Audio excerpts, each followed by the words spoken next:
Hi hello नमस्कार सर्वांना, स्वागत आहे तुमचं माझ्या यूट्यूब चॅनलवर।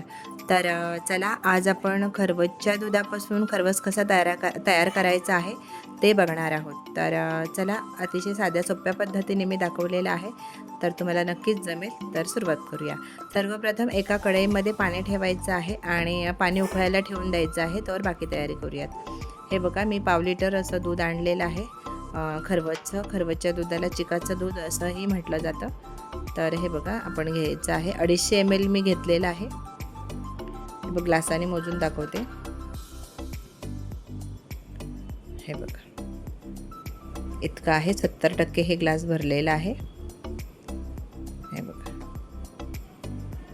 आता एका पसरट भांड्यामध्ये काढून घ्यायचं आहे चिकाचं दूध आणि त्याच भांड्याने आता बघा 250 ml चिकाचं दूध होतं, तर 200 ml मी नॉर्मल हे रूम टेम्परेचरचं दूध घेतलेलं आहे आणि ग्लासाने म्हणाल तर अर्धा ग्लास घेतलेला आहे।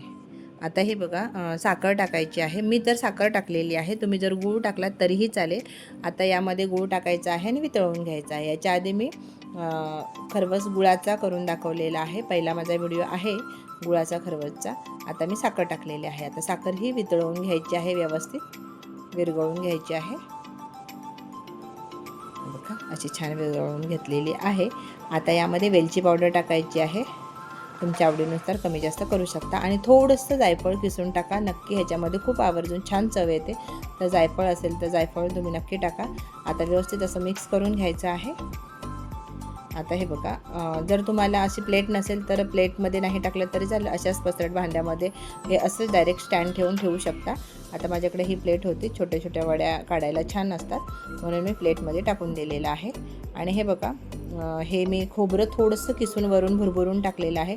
जर तुम्हाला टाकायचं नसेल नाही टाकलं काही हरकत नाही, पण आम्हाला हे खोबरं जरा आवडतं, कारण आम्ही कोकणातली माणसं आहोत, तर आम्हाला खोबरं थोडंसं आवडतं यामध्ये।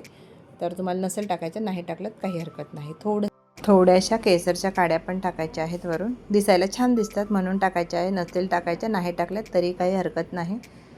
आता पाणी उकळलेलं आहे, या पाण्यामध्ये ही प्लेट हळूवारपणे ठेवून द्यायची आहे आणि मीडियम गॅस करायचा आहे। झाकण ठेवायचं आणि अर्धा तास असंच गॅसवर ठेवून द्यायचं आहे। अर्ध्या तासाने गॅस बंद करायचा आहे आणि 15 मिनटं पाण्यामध्ये तसंच ठेवून द्यायचं आहे। हे बघा आता पूर्ण गार झालेलं आहे, चाकूला असं चिकटत नाही, याचा अर्थ व्यवस्थित हे शिजलं गेलेलं आहे। आता काय करायचं, तुम्हाला जसं हवं त्या आकाराच्या वड्या करून घ्यायच्या आहेत। हे बघा मी चौकोनी आकाराच्या अशा ह्या वड्या केलेल्या आहेत।